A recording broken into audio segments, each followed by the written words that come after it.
Hey there, it's Joy Foster. I'm the founder of Tech Pixies, and I am delighted today to be joined by one of our social media coaches, Beth Kirk. Now, Beth has been with us for a very long time, and she has, over the years, started specializing in LinkedIn. And we're filming the episode 71 with Beth Kirk live today on our Facebook page. Now, if you're listening to this on the podcast, it's already been done live.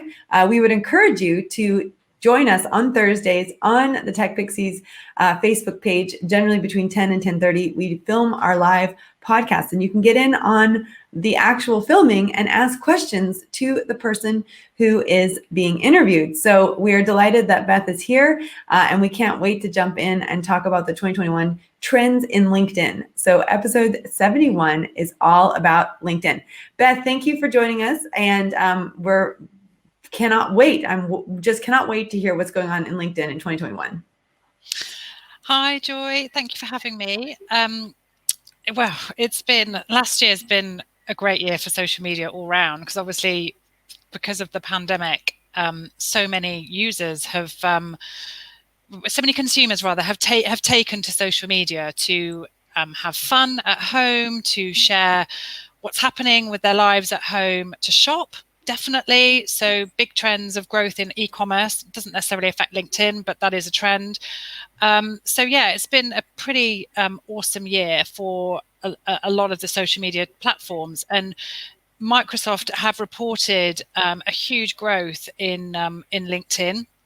So they're up from 675 million users to 722 million. But obviously, the piece of data that is missing on LinkedIn is the daily active users, because LinkedIn doesn't report on that as we know. So yes, many more users on the platform, and they also report significant growth in engagement. But then they call it an engagement session. Actually, we don't really quite know what that engagement session is, but we've seen a growth in 55 million companies now using the platform. They do, interestingly, and this is some data that I found last night, they are now claiming that they're one of the world's top 10 fastest growing brands. And I want to dig a bit deeper into that, actually, kind of over the next coming days, because I'd like to understand that fact a little bit more, because that's quite significant, as I'm sure you'd agree. You've got 3 professionals signing up to the platform every second, 1 billion interactions on company pages, 23% more increase in messages sent year on year. So, and also the platform's revenue is up 16%. So that tells you that people are spending more on ads on the platform, and that will be company pages spending that money. So that kind of tells you that they're seeing a benefit. They're obviously doing that for a reason. They're obviously either putting more money into social media, which obviously a lot of businesses are now doing because it's an integral part of the marketing plan, or that it's a platform where they're getting better traction. Probably most likely to be B2B, I would say. So yeah, a huge kind of record levels of growth, and they use that term. LinkedIn are actually saying they've had record levels of engagement seen. But it's just difficult to say what that engagement is, because we don't know. They don't actually specify that. They're a little bit tongue in cheek over that. Well, and we know the pandemic has meant that the only way you can connect with other people at the moment is online. And I mean, I know a lot of people don't love social media, but for those of us who've been working in social media for a long time, we see the benefits of having social media in place during a pandemic, because I don't know how many businesses would have survived 10, 15 years ago without this ability to communicate, to go live, to connect with people. I just don't know. I personally think for all the negative press that social media gets, it has been a saving grace during the pandemic for people to stay connected with their loved ones, but also business-wise.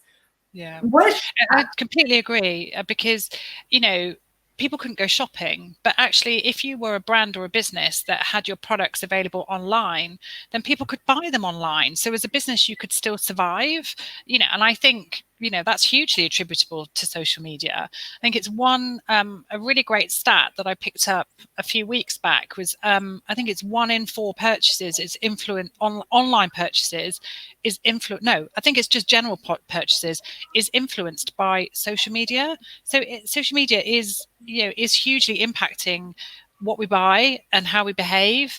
But like you say, there was so much of the good stuff around community building. And I think historically, you wouldn't necessarily have thought that LinkedIn was about building a community, but actually LinkedIn is just the same as, platforms like Instagram or Facebook.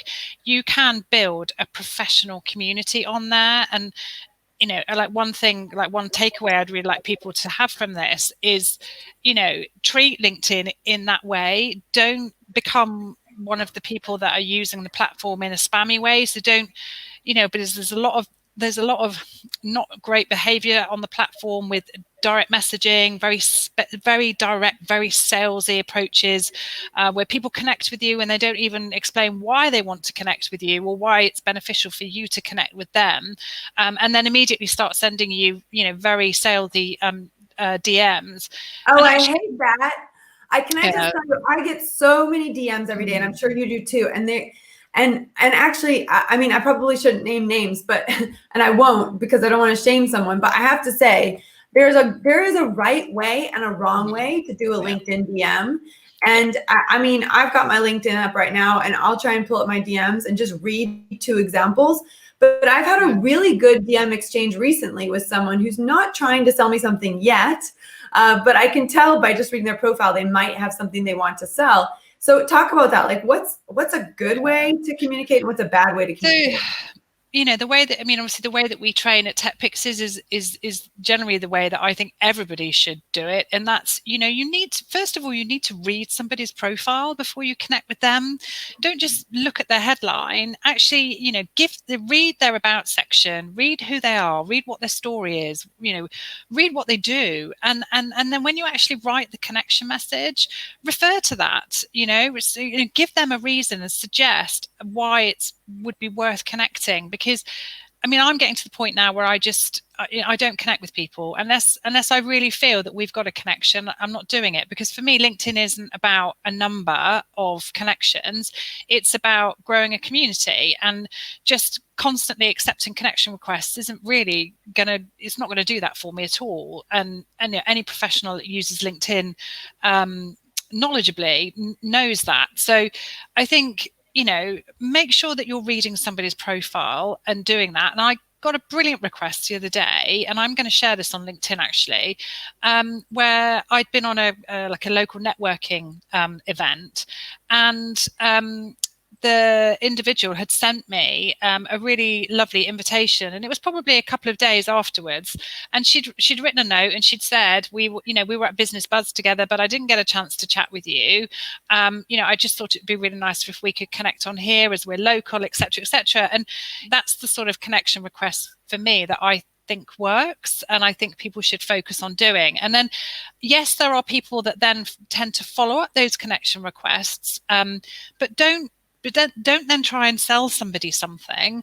The best then follow-up kind of messages that I then get from people are usually offering something for free. They're usually offering a bit of knowledge, or they may send you a link to a blog that you might find really helpful. But I get really, really, really switched off, and I know other people do too, by people that literally just start then selling you something. It's far, far, far too direct, and not the approach to take. Well, so I've got some DMs up right now on LinkedIn, and I won't put anybody's name out there, but this is one of the ones I got that said, "Dear Joy, thanks for accepting my connection request. The reason I wanted to connect with you is to tell you about our virtual in-house lawyer service, which provides companies with on-demand advice around their contracts." Immediately, I feel like I'm just being sold. It's just like it's spray and pray. I'm just going to tell everybody about this, and maybe someone needs in-house legal service. And then it says, if your need for legal service is only occasional, et cetera, et cetera. And then if you'd like more information about either service, please let me know. Well, first of all, I've been in business for 5 years. I probably have a lawyer, right? And I do. I have a lawyer. I already work with one, et cetera. So she doesn't know my business well enough to know that we're already established, and most established businesses already have a lawyer. And interestingly enough, There's no question. There's no engagement. Like you said, there's no kind of, hey, I've checked you out, blah, blah, blah. And I have a totally different approach from somebody else who, is interested in the podcast. And actually what's really interesting is the way that they messaged me. It was a very, very simple statement. It said, Joy, love what you've done with the Sparkle and Thrive podcast. It's really unique. Not just a practical step to crush it with your business, blah, blah, blah. It says, but also with transparency, sharing the stories of those who succeed with the non-ordinary, which is so, he defined the Tech Pixie podcast. We really interview some amazing people, and they're all from our community. And then he said, let's connect and win-win. And I just said, yeah, sounds like a plan. And then he wrote back, and this is where I think the conversation got really good. He said, love it. What are your goals with the show for 2021? Curious. That was it. And there was no I can help you grow your podcast. I can get good guests, blah, blah, blah, blah, blah. It was just, what are your goals? And then I told him what my goals were. And then he said, that's an amazing goal. And then he said, what's your main strategy? So he's asking me how I'm doing it. Because, our podcast hit #1 in the charts twice in 2021 for marketing in the UK. It's ranked nearly in the top 50 as a regular consistency. So he was messaging me to say, hey, I've noticed that you're doing well. What's your strategy? And then, of course, I could have been like, whoa, you're creeping me out. You're asking me too many questions. But the way he asked it, I felt like he'd done his research. He knew how we were doing. And it made such a big difference. They're very natural questions, aren't they? Then, like you said, they're not making you feel uncomfortable. But that also tells me, because he knew the terminology of the Sparkle and Thrive podcast, he is obviously engaging with the content or reading the content that we were putting out from the company page, because that's kind of what we call the podcast. So that kind of tells me that he's really done his homework, that he's not going in with that direct sales approach, and he's engaging you in a conversation around what, where you're taking it, like you say, as opposed to, like you've said, just saying to you, I'd love, I could do X, Y, and Z for you. It's like, well, in some ways that's such a terrible approach, because actually you think, well, why do I even need anybody to do that for me? and this is the thing, as I think businesses and brands have to get, and particularly individuals as well on the platform have to really look to themselves as to how they can add value to their audience. They have to listen more, and I've got that written down here in highlighted words, is that the platform is clamping down on spammy behavior. We as individuals, either as a personal profile on LinkedIn or as a company or brand, you've got to build trust with your audience. You've got to be listening to them, particularly at the moment, because we're in such uncertain times. You've got to give people, you've got to engage with them. You've got to listen to them. You've got to kind of help your community, if you like. If you just continue to just broadcast your message and sell, it's not going to work for you. Well, and I find a lot of people prefer LinkedIn to email in terms of that quick communication. And also you find that you might build up an entire relationship on LinkedIn and never have someone's email. And it has become valuable in that way. And it also protects the business owner from having to give their email address out if they don't want to as well. So DMs, really, really important for LinkedIn in 2021. Now, another thing that I think is really interesting that they introduced in the last year is the highlight section on your profile. So, I've listened to various different podcasts about how to leverage that highlight section. So, for example, if you do have something free to give away in exchange for an email address, you can put that in the highlight section. Or if you've won an award, you can put that in the highlight section. So it's kind of like a pinned post, isn't it? Yeah, you mean the featured section? Yeah, so the featured, the top. Yeah, and that's a great place to put some really key info about your, you as an individual, or what you do. As you say, it's just like having a pinned post on a Facebook page, isn't it? But it's a place where you can kind of pin up, a great piece of consumer feedback or client feedback, for example, because otherwise someone's got to go to your profile, they've got to click on your activity, and then they've got to look at your posts, so there are ways to find find what individuals are posting and talking about on LinkedIn, but that featured section just brings things, it's right there where somebody can see it, and you can put links to websites and things like that as well. And again, I think that's pretty critical. Is if you're a self-employed person working on using your personal profile on LinkedIn to generate business, then there's a whole array of kind of information you can put there that tells people the best about you. I like that.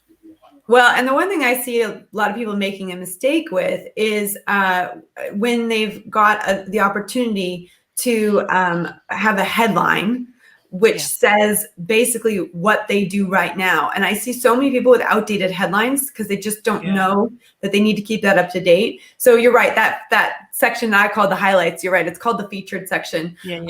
So let's make sure we get our terminology correct because that's important. But one of the things people don't realize is there is a current position and there is a headline. And those are very critical because your headline shows up every time you type something, every time you write something. There's also a current position as well. So you want to make sure that those are constantly and correctly stated, because you don't want people to see a job you no longer have, which I think happens to a lot of people.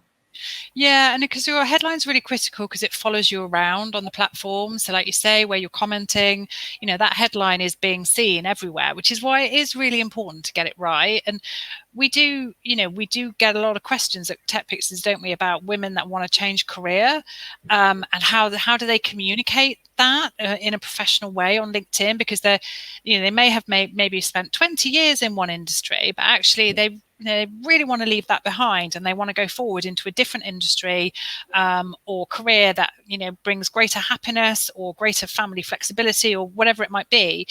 And actually you can talk about that in a headline. You can be really clear about your direction as to what you're going, and I would encourage people to feel really confident about doing that. It's really common now for individuals to change career. It's not a negative thing, and the headline is there to allow you to do that.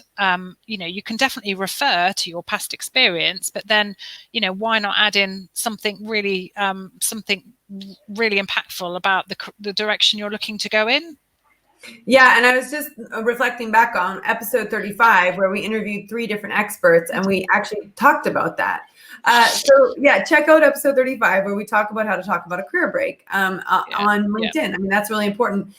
There's another person in our community who and I know, she's absolutely brilliant, Padma Knowles. Yes.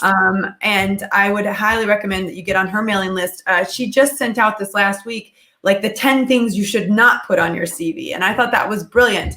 And one of the things she said is, don't have gaps. And you can work with someone like Padma who can help you to fill in the gaps and help you to shape the CV so that you don't see the gaps. But yeah, Padma says the average person changes jobs 5 to 6 times, but also just streamlining your CV, but not having those gaps. And the same thing goes for LinkedIn, because LinkedIn, in my view, is very much like a living, breathing CV. It's and what people put on LinkedIn and how they shape that is really kind of how their CV is shaped as well. In fact, I almost rely on my LinkedIn profile more than my CV at the moment. But I think it's something you've got to be aware of, and that there's definitely a way to talk about it. So checking out episode 35 would definitely help there. I think that will help. I think that will definitely help a lot of women. And I think the other kind of tip there that you can do is you can send an employer a link to your LinkedIn, and I even have it as a signature on my email. So, yes, the CV still exists, but I think you can use the two together, can't you? Yeah, absolutely. And another great book I think that addresses this is She's Back. She has a whole section. Lisa Unwin has a whole section in the book She's Back on LinkedIn. And one of the things she says is put a professional picture, and you say this too, put a professional picture up with a smile. It gets seen 25% more of the time. I know for you, Beth, you've got some great tips on getting a great profile picture. So why don't you share those? I mean, that's part of our 90-day transformational program, but let's leak that little secret now and talk about how you can get a professional profile picture. I think quite often I find the photograph is the one thing that really holds women back. I mean, it may well hold men back as well, but obviously our community is women. But it really seems to hold people back because they don't have that photograph. And I think, where I see profiles where it's clearly a holiday picture that's been cropped and someone's wearing sunglasses and a hat, that's just not giving off the right impression for LinkedIn. And I think your professional photo, it doesn't, you don't have to go and spend a lot of money on a professional photographer at all. You can literally just stand, obviously make yourself look professional, put on a professional top or t-shirt or whatever it might be. And you can just go and stand against a wall somewhere. iPhone images, just taken really nicely with your head, make sure it's that head and shoulders so your face is fully visible with a smile, and stand against either a white wall in a well-lit room or stand outside against a brick wall, and then you can edit that image afterwards on any smartphone. You can just edit, lighten that image up, make it really bright, sharpen it. Hey presto, there you go, you have your LinkedIn photograph. It doesn't have to be a beautifully professionally shot one in the slightest. To be fair, if you are, if there are business owners watching and they're going to business networking sessions, then quite often there will be freelance photographers that will do a headshot for like maybe 20 quid or 25 pounds. I've been offered that before by great photographers, and because they're doing maybe 10 or 15 or 20 people in one session, it really works for them. So there's, that's another way to get a good headshot if you really do feel you need that professional one. But you can do it at home. And I did loads of my early photographs in that way. And I'd still do a photograph in that way now, to be honest. A lot of what I take is taken on a smartphone. Well, the brand photographer for Tech Pixies at the moment is Jane Hyde. So I'll share her Instagram page. I think you're right. I love that tip of, if you're at an event, just grabbing a freelance photographer and saying, "Can you do a headshot for me?" And they'll give you an opportunity to pay them for that, or sometimes they'll do it just even for free. But I think also, if you are investing in your business and your social media presence, getting a brand photographer is a great idea too. So at Tech Pixies, we use Jane Hyde.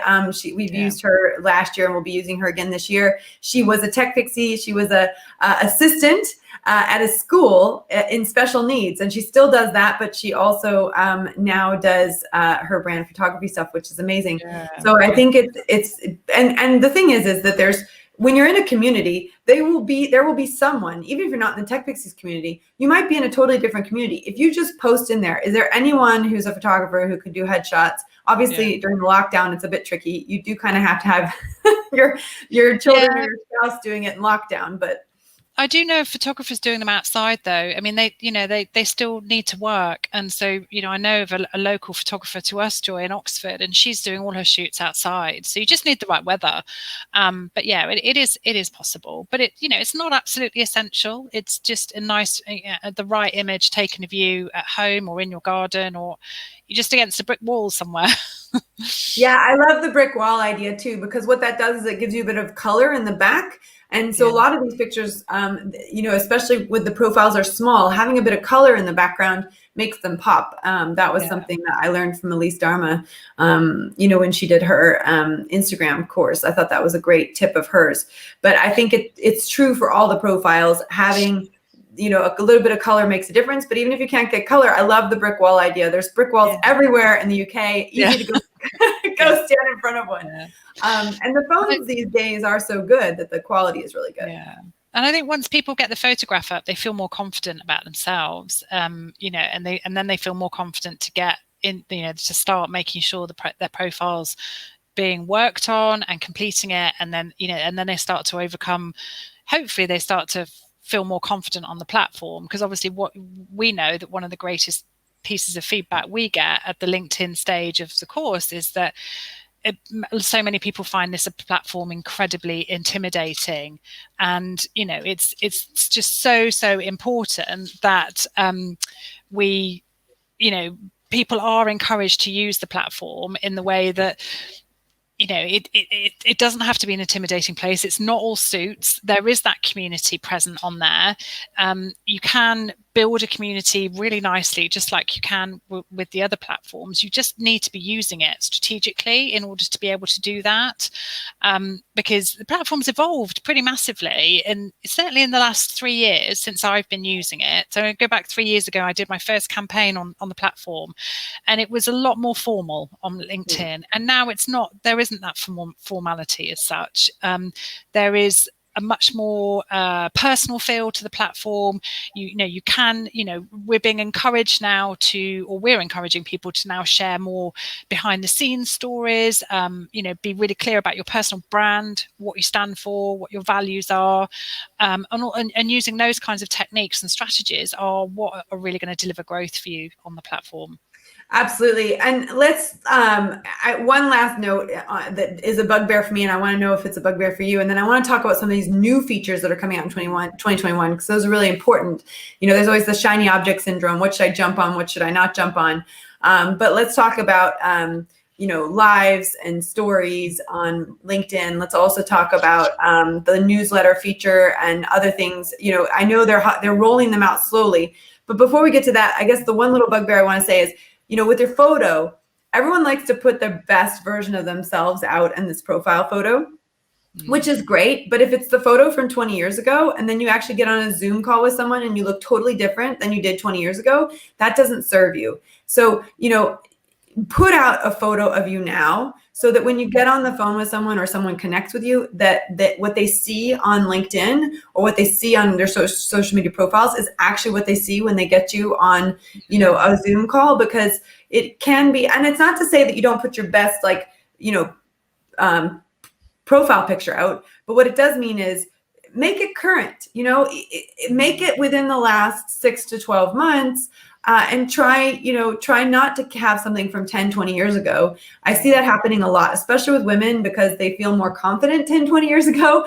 But actually, you really want people to see you who you are now, because there's something that happens in the brain when someone gets onto a Zoom call and you look very different than the photo that you put out there. It kind of triggers, is this person a genuine person or not? And it creates a sense of distrust that subliminally that people don't even realize. So I do think that's really, really important. Okay, so let's talk about the shiny new objects. Let's talk about what's coming out in what's worth trying to get. I mean, Beth, you said to me, okay, Joy, register for the lives, register for the newsletter. And they never gave it to me. So I can't use all these cool features, but tell me about the features that we can use, we can't use, what's coming, what's not coming, what's working, what's not working. It's incredibly frustrating, because LinkedIn's innovated a lot with quite a few things last year, but they're not just only available, like you say, to a limited number of people at the moment. But I do think it's really important to know about them, because, for example, with LinkedIn Live, as we know, I think a lot of people don't know that actually you've got to apply for that live access. As we both know, we've applied for it. I've applied for it. You've applied for it. TechPixels has applied for it. None of us have it. But it doesn't mean that people shouldn't put people off, because I know lots of people that do have it. So, and I think it will come to more people. And I think using LinkedIn Live would be amazing for businesses, particularly at the moment, because it just gives that real connection with their communities. They can, doing lives about their services or products, again, without being directly salesy. So, adding value, answering their audience's questions or pain points. It's such a brilliant way to share content. So I would encourage people to apply for that live application if they can.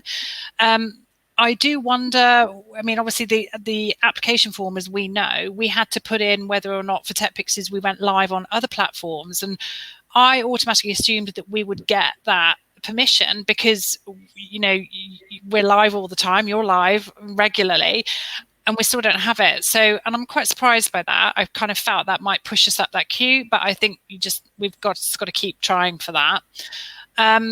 And it was really annoying, Beth, just so you know. I just pulled it up. It's the broadcast with LinkedIn Live feature. It says, we'll only notify you if your application gets approved. So it's one of those weird things where you just don't know if you're going to get approved. Would you say, though, that is it important to to go ahead and create video and start creating regular video content on LinkedIn, because even if you can't have the live feature, video, I mean, everything I know, video trends way better than anything else on LinkedIn. Is that still the case?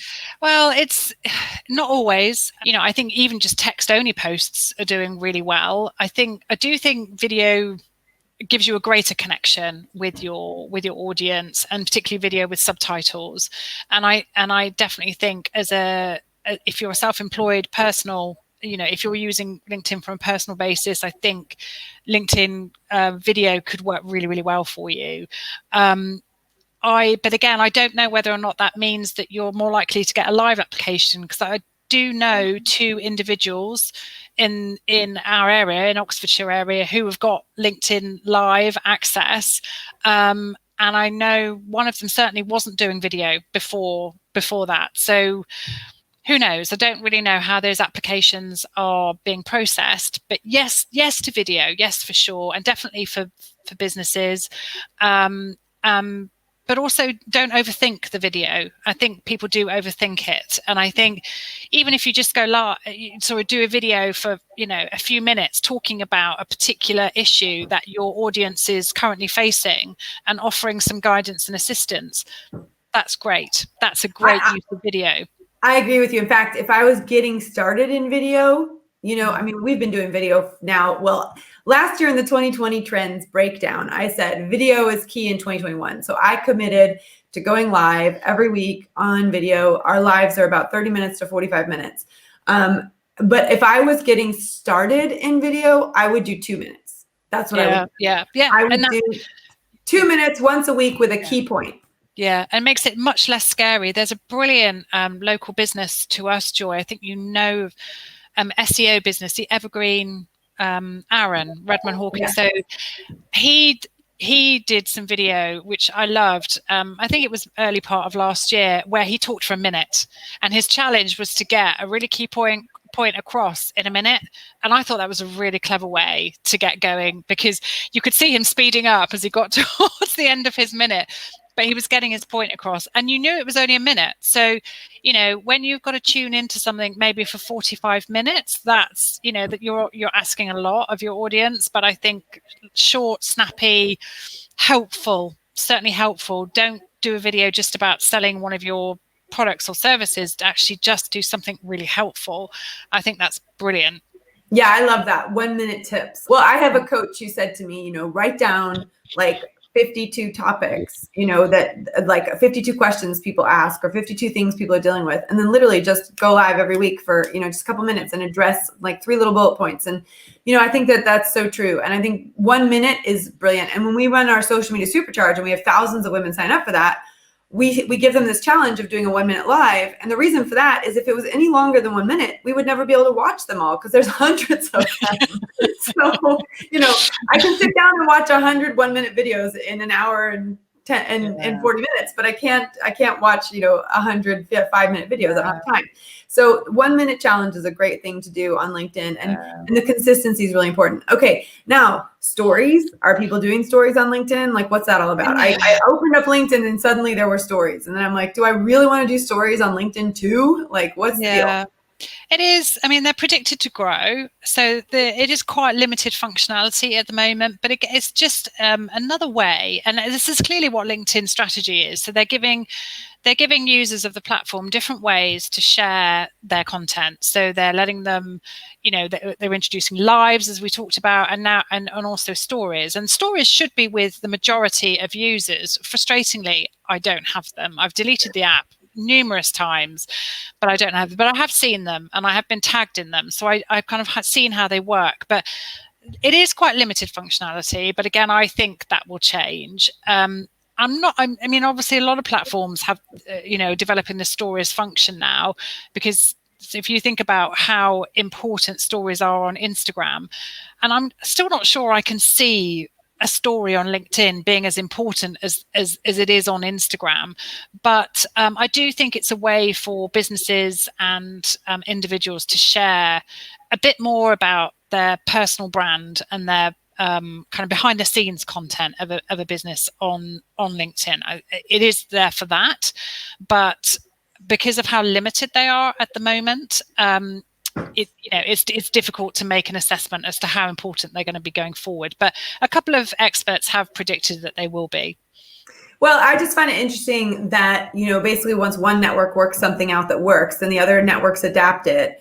And actually, in a positive way, it means you can kind of jump from network to network, and you kind of can keep doing, you can do. So once you've learned one network, it's kind of easier to pick up another network. There's definitely nuances between them. But one of the things I like about LinkedIn is if you are business to business, if you are working with business owners only, you don't necessarily need to be on Facebook and Instagram. You can build your entire following and connection on LinkedIn, and that's a complete possibility. The other thing that I've enjoyed about watching students of ours do LinkedIn is the surprise stories that come out of it. So we have a doula who prefers LinkedIn to the other networks because she can raise her profile as an industry expert in the doula area. We have a gal who does a canine massage, and LinkedIn has been really good for her because guess what? A lot of business owners and a lot of people in business love their dogs, and a lot of offices, allowed dogs in. But now, even in the pandemic, everyone's at home with their dogs. So, she's able to connect with people there. And I actually see more of her stuff on LinkedIn than I do on other networks because the algorithm and et cetera. But I do think it's important to realize that LinkedIn could be a stealth network. I like to call it a stealth network. It could be a network that would surprise you at the kind of, the kind of opportunities you have with it when you start using it. Okay, so we've talked about stories. We've talked about your headline. We've talked about your profile picture. We've talked about your featured section. We've talked a little bit about ads. And you were saying that the trend is going up in terms of people putting money behind the ads. What about premium? Like, should people be on premium? Should they be using premium? What are your thoughts around that? I think it depends how people want to use the platform, really. I know, there is, if you want to try out premium, you can do it for a month. And I think it also opens up LinkedIn Learning to you as well. I think I'd have to check that.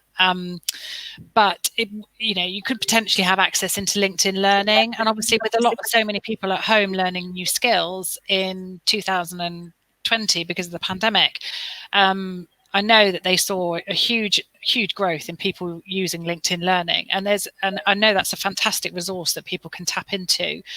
But I think premium, it allows you to send those direct messages to people that you're not connected to. That's the kind of one of the key benefits of doing it. It just depends if you feel that you need to do that on the platform, really. I think where you're really looking to use it for lead generation and you have a budget, that's when you'll want to go down the premium route. But I know a lot of people that use LinkedIn successfully to lead generate and to grow business, and they're not doing that. There's other ways to use the platform. So as long as you've got a strategy around how you're using LinkedIn on a weekly basis, and it is really obvious to me, I think, where people are just posting and they're not actually spending the time to engage, as that's really, really important on the platform. And you could probably just take your posting levels down to once or twice a week, but actually focus on doing 10 to 15 minutes of engagement every day, and that would be a really, really, really great way or great strategy to approach your LinkedIn for personal use without paying. And don't just go on there and send out 20 or 30 connection requests every day. Actually use the platform to communicate with, collaborate with people, get to know people, engage, connect carefully with a reason.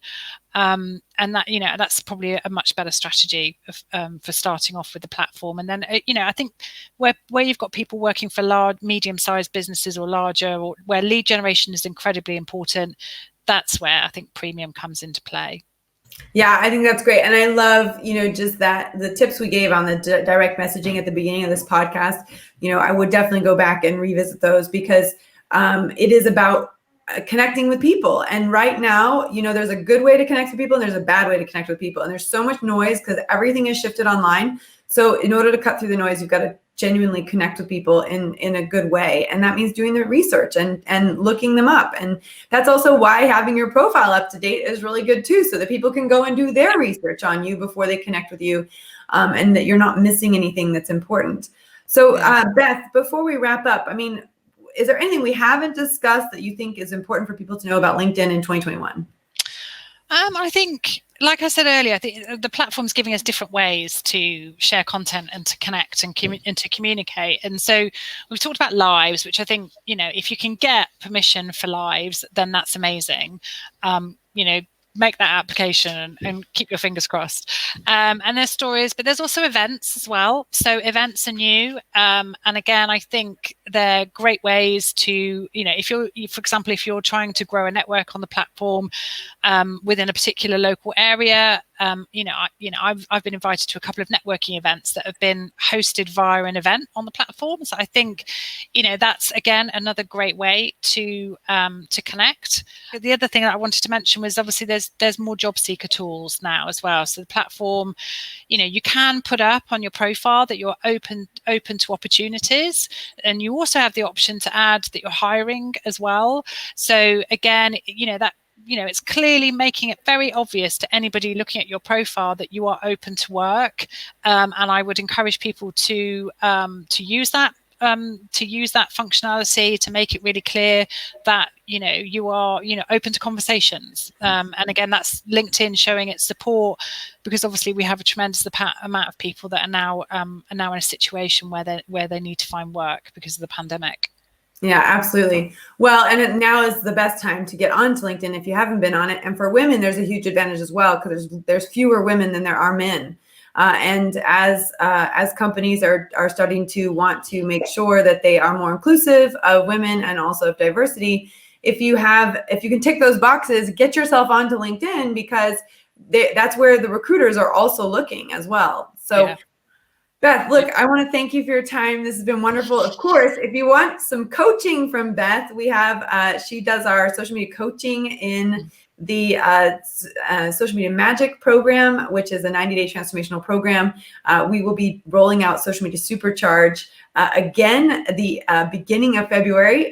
So you can get started on social media and Social Media Supercharge, and then you can move on to working with our amazing social media coaches and our life coaching team, all that good stuff, if you decided to carry on with us in Social Media Magic. But of course, listen to our podcast, the Sparkle and Thrive podcast.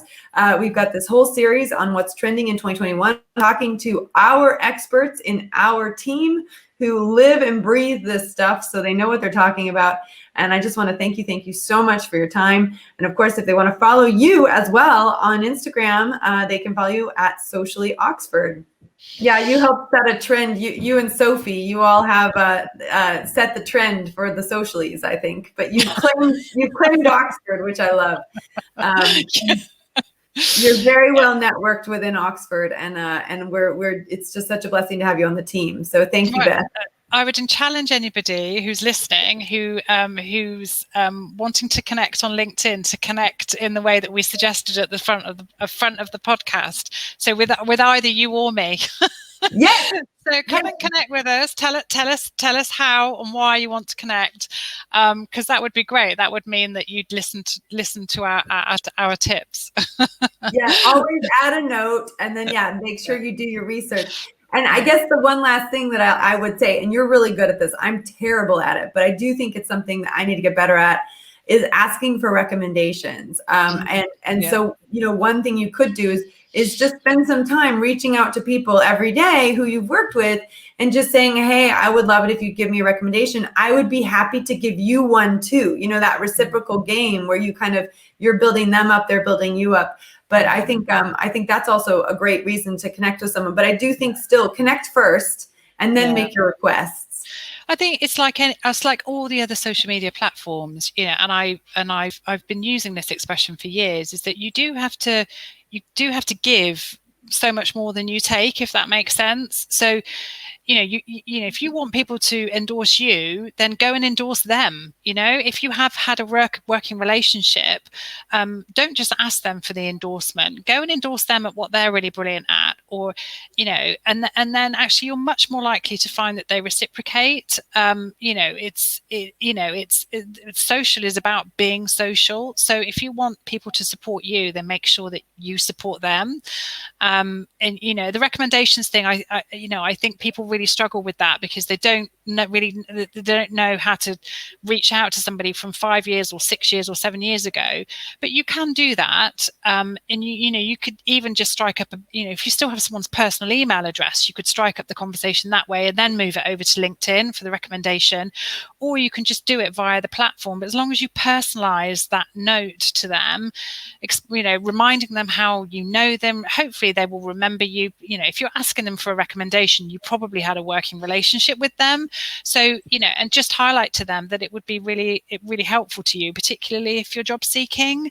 And I think, with the current trends around how people are feeling, there's a lot of kindness out there. And I think, if people will do it, they will do it for you. I think recommendations are like reviews. On Facebook, you've got reviews. On Google, you've got reviews. You need to be building those up. I think actually one of the things you've taught me is recommendations are like those reviews. And actually, when someone's looking whether or not they want to work with you, they can look through your recommendations and see whether or not people, are recommending you. So I do think it's important to work on those. It's social proof, isn't it, of your ability and of you as an individual. And again, I think that's a lot of that comes back to your personal brand. So it's just reinforcing your personal brand, what you're all about. And if somebody gives you a recommendation, that's great. That's like the first step. But then you can take it to the next level where you can share that as some content. And, particularly if you're wanting, because, you do need to promote your services on LinkedIn, just not all the time. So, if you're adding that into the mix of your content plan, just reminding people that you're worth booking, you're worth paying for a service, then again, it all adds to the kind of strategy, if you like, of making the platform work quite hard for you. I love it. Well, you work quite hard for us. I really appreciate all of your hard work, and thank you so much for your contribution to our community and to our curriculum. You're an incredible human being, and we're so thankful to have you in our community.